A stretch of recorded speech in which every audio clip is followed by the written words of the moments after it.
Assalamualaikum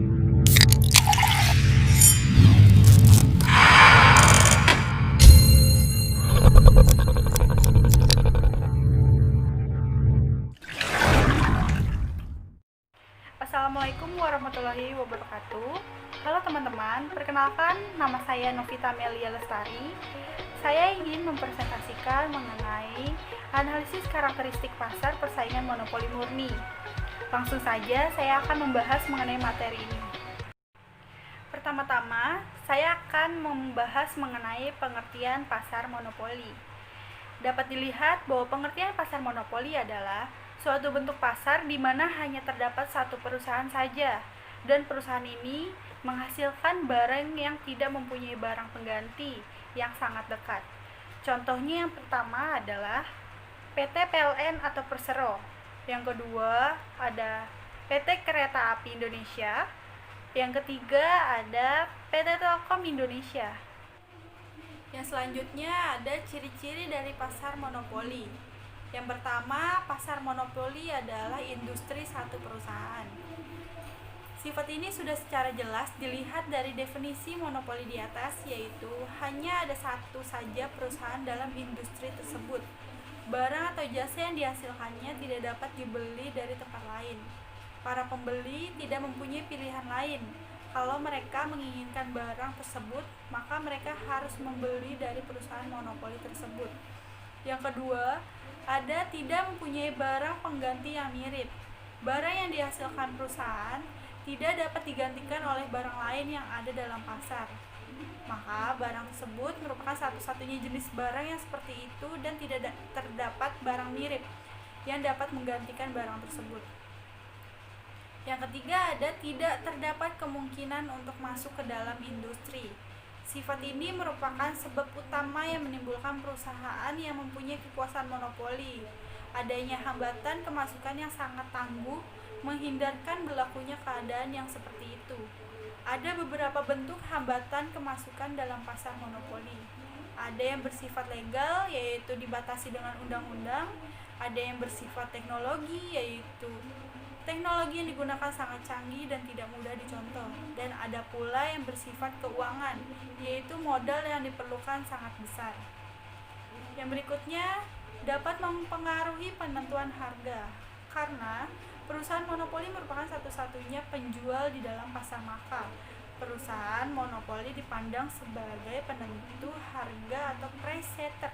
Dengan mengadakan pengendalian ke atas produksi dan jumlah barang yang ditawarkan, perusahaan monopoli dapat menentukan harga pada tingkat yang dikehendakinya. Yang terakhir ada promosi iklan kurang diperlukan, karena perusahaan monopoli adalah satu-satunya perusahaan di dalam industri. Ia tidak perlu mempromosikan barangnya dengan menggunakan iklan. Walau bagaimanapun perusahaan monopoli daring membuat iklan tersebut bukanlah bertujuan untuk menarik pembeli, tetapi untuk memelihara hubungan baik dengan masyarakat. Selanjutnya ada faktor-faktor yang menimbulkan monopoli. Ada 3 faktor yang dapat menyebabkan terwujudnya pasar atau perusahaan monopoli, yaitu pertama, perusahaan monopoli mempunyai suatu sumber daya tertentu yang unik dan tidak dimiliki oleh perusahaan lain. Yang kedua, perusahaan monopoli pada umumnya dapat menikmati skala ekonomi hingga ketingkat produksi yang sangat tinggi. Yang ketiga, monopoli wujud dan berkembang melalui undang-undang, yaitu pemerintah memberi hak monopoli kepada perusahaan tersebut. Berikutnya ada pemaksimuman keuntungan dalam monopoli. Untuk memaksimumkan ada 2 hal yang harus dilakukan, yaitu pertama, biaya total dan hasil penjualan total. Yang kedua, biaya marginal dan hasil penjualan marginal. Karena hanya ada satu pasar dalam monopoli, maka permintaan dalam industri juga dapat dikatakan sebagai permintaan dalam pasar. Sifat umum permintaan barang, atau semakin sedikit jumlah suatu barang, semakin tinggi harga barang, menyebabkan kurva permintaan atas suatu barang adalah menurun dari kiri atas ke kanan bawah. Permintaan yang ada dalam pasar monopoli berbeda dengan pasar persaingan sempurna. Sebagai akibat, monopoli harga selalu lebih tinggi dan hasil penjualannya marginal. Apabila harga semakin menurun, pada waktu jumlah produksi semakin meningkat, maka hasil penjualan total akan mengalami pertambahan, tetapi pertambahan itu semakin berkurang apabila produksi bertambah banyak. Setelah mencapai tingkat produksi tertentu, pertambahan akan negatif. Yang kedua, pada umumnya, hasil penjualan yang marginal nilainya lebih rendah daripada harga. Pemaksimuman keuntungan dalam monopoli dapat dihitung dengan formula keuntungan hasil sama dengan hasil penjualan marginal. Ada beberapa hal yang perlu diketahui dalam pemaksimuman dengan menggunakan pendekatan biaya dan hasil penjualan total sebagai berikut. A. Jika perusahaan tidak beroperasi berarti jumlah produksi sama dengan 0. Yang B. Biaya marginal akan semakin rendah apabila produksi ditambah. C. Biaya total akan semakin meningkat pada setiap penambahan 1 unit produksi. Yang berikutnya ada monopoli dan diskriminasi harga. Adapun syarat-syarat menggunakan diskriminasi harga sebagai berikut. Yang pertama, barang tidak dapat dipindahkan dari pasar satu ke pasar yang lain. Yang kedua, sifat barang dan jasa memungkinkan untuk melakukan diskriminasi harga. Yang ketiga, sifat permintaan dan elastisitas permintaan di masing-masing pasar haruslah sangat berbeda. Yang keempat, kebijakan diskriminasi harga tidak memerlukan biaya yang melebihi tambahan keuntungan yang diperoleh tersebut. Yang kelima, produsen dapat mengeksploiter beberapa sikap tidak rasional konsumen. Yang berikutnya ada kebaikan pasar monopoli. Yang pertama, dengan keuntungan yang diperolehnya, perusahaan dapat melakukan penelitian atau pengembangan produknya. Yang kedua, adanya efisiensi usaha karena produksinya dilakukan dalam skala besar. Selanjutnya ada kekurangan pasar monopoli. Yang pertama, tidak adanya pemerataan distribusi pendapatan. Kedua, kemungkinan harga yang ditetapkan tidak dalam tingkat rendah. Yang ketiga, masyarakat tidak memiliki banyak pilihan dalam mengonsumsi barang dan jasa. Berikutnya adalah contoh kasus pasar monopoli.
Jadi dapat disimpulkan bahwa dengan mengetahui lebih jauh pasar monopoli, Anda bisa mencari kesempatan dalam membangun bisnis yang memiliki ruang lebih luas untuk bisnis Anda berkembang. Pilihlah pasar di mana belum ada perusahaan yang memonopoli suatu produk. Akan lebih baik jika Anda yang membuat pasar pada produk yang Anda jual. Baik, cukup sampai sini pembahasan pada materi ini. Semoga pembahasan pada materi ini bermanfaat untuk teman-teman sekalian. Sekian, terima kasih.